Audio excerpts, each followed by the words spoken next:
teman dan artikulatif dengan apa yang dirasain, apa yang dipikirin. Jadi orang-orang sekitar tahu dan menjaga relasi dengan kawan-kawan, keluarga. Jadi untuk orang-orang yang ada di sekitar kita bisa tahu kalau misalnya kita udah mulai pergi ke jalan yang nggak lurus misalnya gitu. Jadi kan fungsinya dari orang-orang yang tersayang itu tuh ngasih tahu itu kan. Jadi mereka selalu mengingat dan ya seperti itu.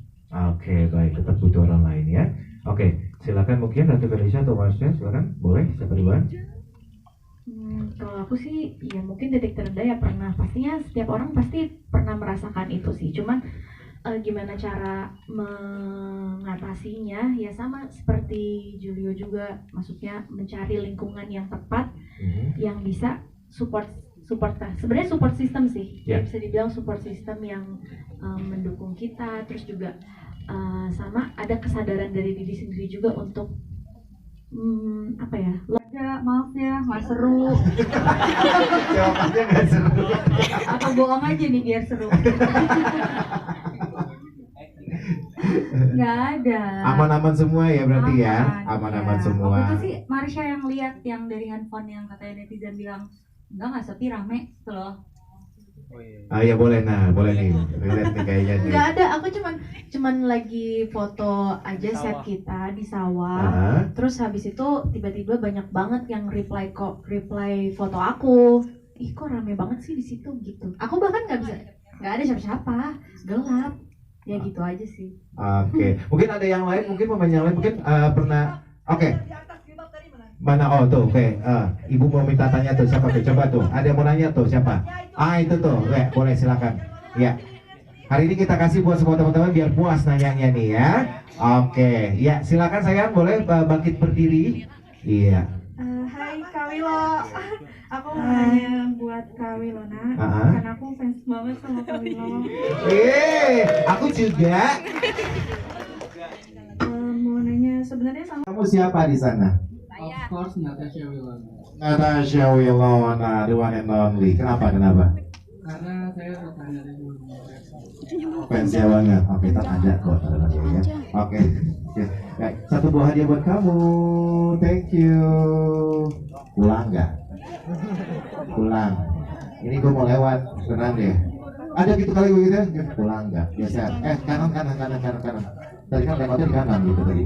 Ya terlihat kanan. Oke, bagaimana kira-kira apakah sudah ready? Boleh kita hadirkan? Bagaimana? Oke, masih sabar ya tenang. Ada hadiah lagi?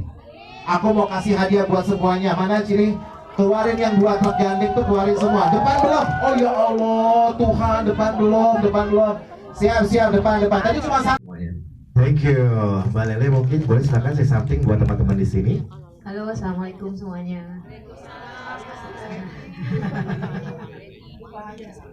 Terima kasih semuanya sudah menyempatkan. 500 juta. Iya, silakan. Mau dari mana dulu? Monggo, dari ujung ke ujung. Nah, boleh. Iya, silakan. Yuk, boleh silakan, Mas Arwan. Ya, Cak. Halo, selamat sore semuanya. Oke, hai. Halo, selamat datang. Selamat datang teman-teman wartawan. Terima kasih waktunya. Hari ini udah mau datang, seatnya penuh. Udah pengen nonton film kita yang sekarang lagi baru launching. Terima kasih atas kesediaannya hari ini dan semoga dalam keadaan sehat. Amin. Inam Dito, yes. Oke, berikutnya silakan mungkin boleh. Iya, mau siapa dulu nih? Ya.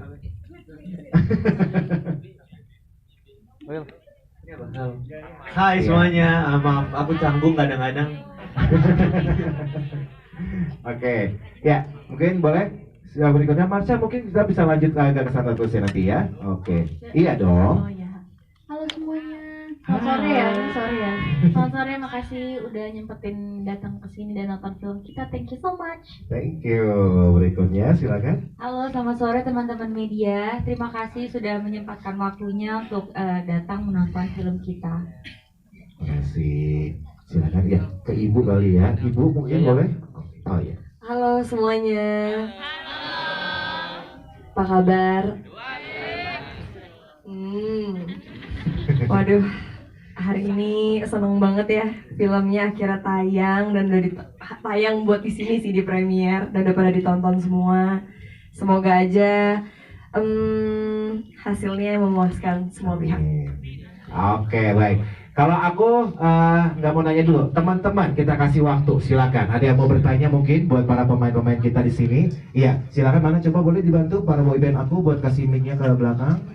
Mana tim aku mana? Ayo, tim mana? Ayo, saatnya kita kerja, ayo. Biar kelihatan kerja gitu. Tuh di belakang gitu. Silakan. Pertanyaannya buat siapa ya? Dan pertanyaannya apa ya? Oke, silakan. Nah, memilih itu yang mana tuh? Coba. Iya, silakan. Dikasih surat rujukan buat masuk ke ruang psikolog. Okay. Nah ternyata pas lagi wawancara sama psikolog itu yang membuat saya lebih memahami dunia psikologi itu sendiri dan juga lebih belajar untuk bertenang karena saya kan sebenarnya orangnya nggak tenang. Saya orangnya selalu panik dan selalu dikejar-kejar. Belajar untuk tenang dan belajar untuk lebih sabar, belajar untuk lebih bisa mendengarkan pasien saya, Wilona. Jadi ya, itu dia pengalamannya. Nice, oke, baik ya. Aku mau ke Natasha Wilona boleh ya? Oke. Ini kan kita ada perubahan look ya di situ ya. Kamu rambutnya diwarnain, ya kalau itu jadi biru ya waktu itu ya. Sampai di film juga jadi biru. Menurut kamu ketika membawakan peran ini ada nggak kayak pengembangan peran gitu yang kamu rasakan dibanding film yang pertama gitu loh?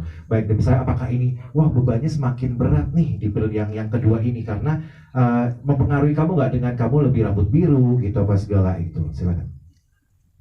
Kalau pengembangan peran sih udah pasti sangat jelas ya. Aku maunya yang aneh aja yang beda. Terus ngobrol terus Bang Anggi juga akhirnya rubah lah langsung ke biru total. Di bleaching sampai tingkat 10 sampai sekarang rambut aku jadi rusak. Terus habis itu kayak yaudah aku nggak boleh terlalu banyak make up. Terus dibikin yang kayak selalu pucet, selalu yang ya kelihatan nggak cerah gitu looknya. Dan dari situlah karakternya diperlihatkan dari looknya, dari karakternya yang kelihatan lebih suram dan gak punya teman. Sebenarnya langsung dikelihatanin dengan jelas banget sih di alur cerita ini. Jadi ya kalau bisa aku bilang sih emang jauh berbeda. Tetap Shena yang sama tapi 5 tahun setelah kejadian dia mempunyai kemampuan tahu kapan orang akan mati ini membuat dia berevolusi jadi orang yang berbeda banget gitu. Nice, wow, oke. Kita kembalikan kepada teman-teman. Ada mungkin yang mau bertanya, silakan. Iya, rekan media mungkin ada. Oke, boleh, silakan. Boleh dikasih mic-nya. Namanya siapa?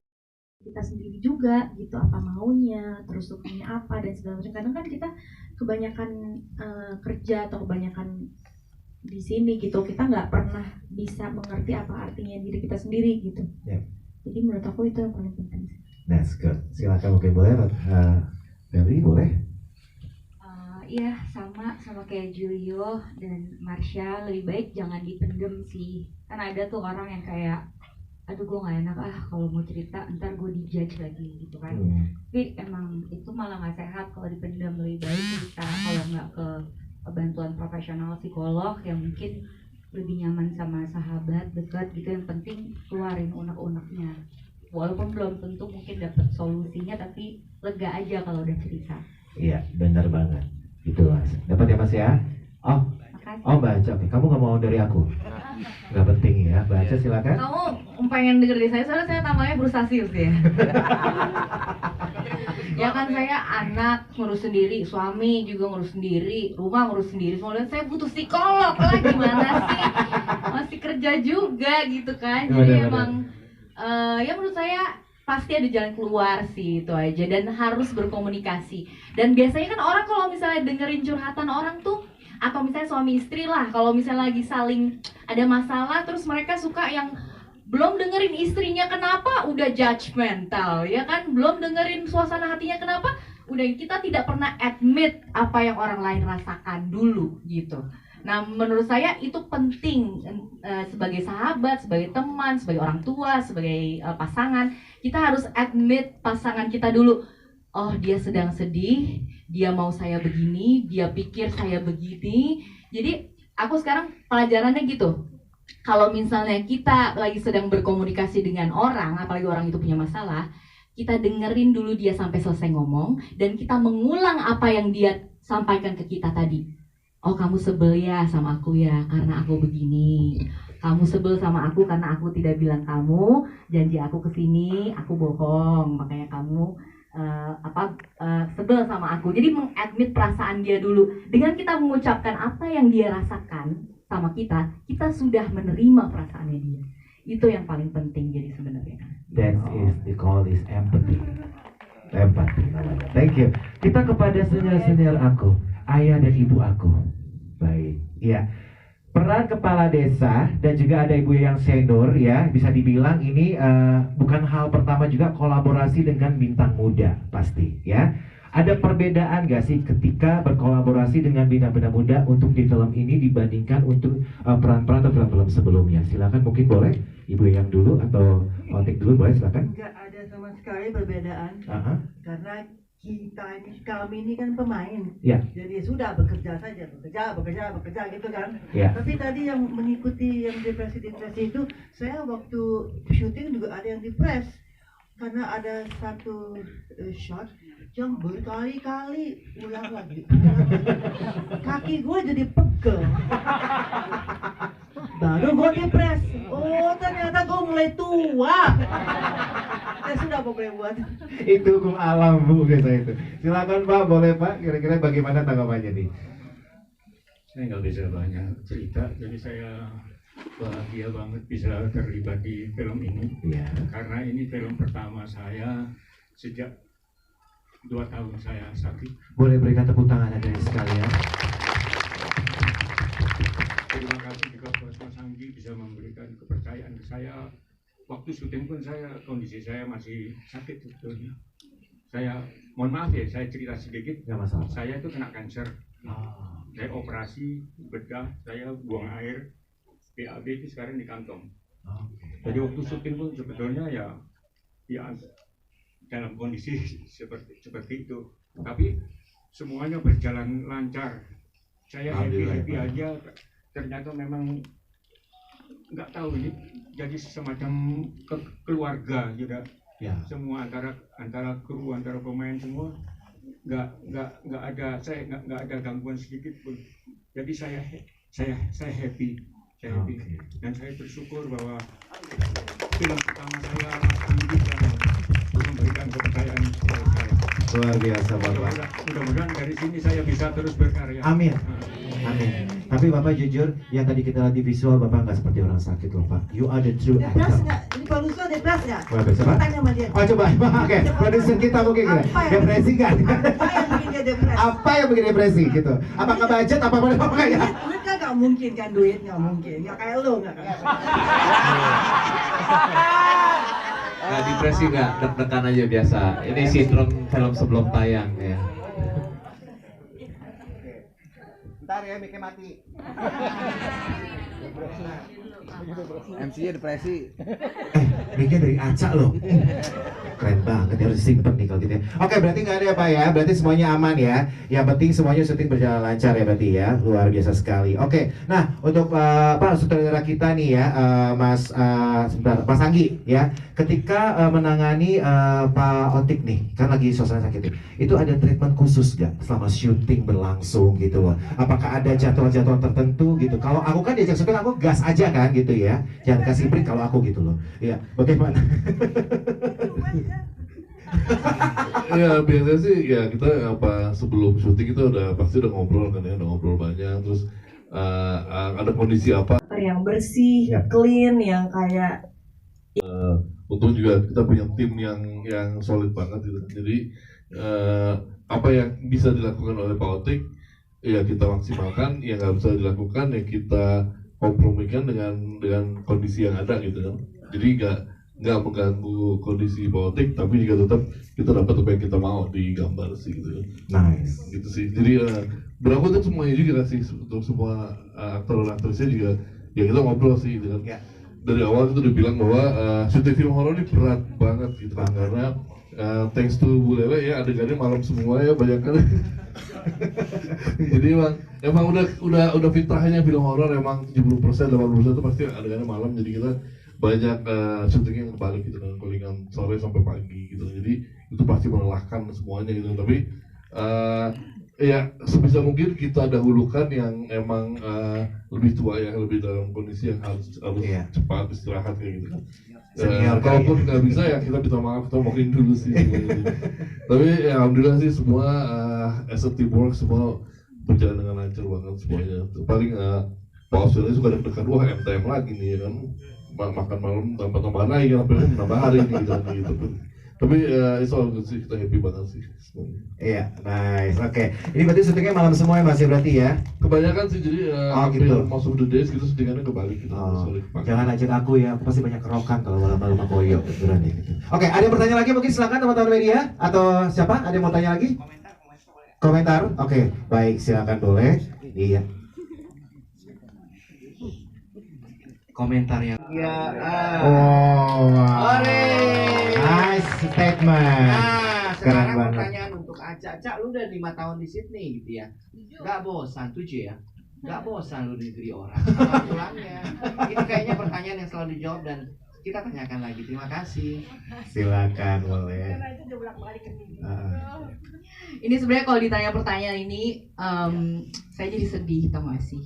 Mau pulang, Cak? Bukan. Karena sebenarnya baru kemarin ini pas saya pulang ke Jakarta, saya Jangan nangis. Semangat. Ya karena kemarin pas pulang ke Jakarta saya udah berjanji ke diri saya sendiri kalau saya akan mengurangi. Jadi karena terlalu panjang perjalanannya gitu. Mudah-mudahan kalau bisa main film di Jakarta, satu aja udah cukup tahun depan, karena saya sebentar lagi pasti akan meninggalkan dunia film, cepat atau lambat. Melo karena saya dari umur 15 tahun gitu, tapi ya terus apa nenek-nenek tempat tinggalnya jauh, Melo tempat tinggalnya jauh, tapi ya harus ada buat family, so tahun depan satu aja gitu. Angka lu masih masuk ya? Ya udah sih bilangnya begitu, balik lagi ya. Kita nggak tahu ya. Aduh. Iya ya. Ya, apapun The love of cinema itu it goes deep in the blood. Setuju. Aku juga begitu kok. Satu sampai tua ya, sampai tua ya. Nah. Sampai anakmu itu wisuda. Bener, amin. Aku juga gitu kok. Aku mau dalam dunia MC gitu, cuman karena semakin tahun budgetnya makin oke, aku nggak jadi gitu. Uang tiket. Tepuk tangan dong buat mereka semua ya dong, luar biasa sekali. Baik, rekan media mungkin keterbatasan waktu, nanti kita berikan kepada teman-teman media kita one on one ya. Tapi sebelumnya kita mungkin boleh ajak untuk kita berfoto bersama-sama, mungkin boleh, silakan. Pura-pura bener-bener. Maaf ya, harusnya pura-pura baik ya. Beda ya. Jadi kalau aku pribadi, aku untungnya orangnya nggak terlalu peka terhadap hal-hal yang kayak gitu, kurang sensitif, jadi aku nggak punya perasaan yang janggal atau kayak tiba-tiba merinding, kayak ketakutan sendiri, normal-normal aja. Cuma aku cerita sedikit tentang aku iseng banget, aku ngelakuin penelusuran sama temen aku dan juga satu orang anak indigo lah ya dibilangnya, sama Mas Iqbal dan juga sama Elina. Dan penelusuran itu kebetulan di lokasi syuting aku, dan itu bener-bener gak direncanain. Niat kita cuma kayak pengen tahu kira-kira di lokasi syuting ini ada penunggunya siapa sih. Terus tiba-tiba aja temen aku yang Elina ini, dia kayak kemasukan entah penunggu di situ, dan dia berusaha untuk menyakiti diri dia sendiri, bahkan sampai nyekek leher dia. Dan tiba-tiba dia nangis. Dan aku bilang sama dia, ini pura-pura ya, ini cuma acting ya, atau aku masih nggak percaya. Terus setelah aku ngelihat dia tiba-tiba berusaha nyakitin si Mas Iqbal dan tiba-tiba bisa bahasa Sunda, di situ aku kayak langsung yakin, wah ternyata hal kayak gini tuh beneran real dan terjadi ya. Cuma karena aku mungkin jarang menemukan di kehidupan aku sehari-hari, bukan berarti hal itu tidak ada. Dan habis itu digambarkan sama, kan ditanya sama si yang paranormalnya, gimana bentuk kamu, bagaimana kematian kamu. Dan ternyata itu mirip banget sama bentuk hantu dan juga kisah yang tadi mungkin semua udah pernah nonton. Kayak gitu. Makanya jadi itu bener-bener gak disetting, gak juga janjian sama hantunya. dan dia tiba-tiba ngomong sendiri kayak gitu. Tapi itu berarti pengalaman buruk apa pengalaman baru nih, menyenangkan gitu? Buat aku baru dan menegangkan sih, nggak buruk lah, karena kan itu kayak hal yang baru dan berbeda aja.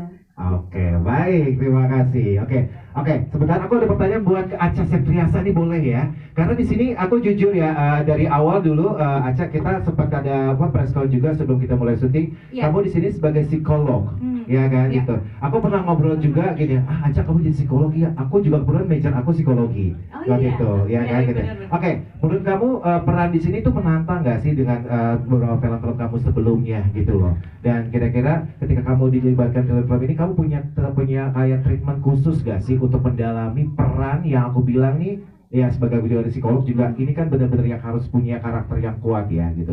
Silakan. Ya pertama-tama aku seneng karena tertarik main film ini. Pertama karena memang Mas Anggi Umbara sih harusnya.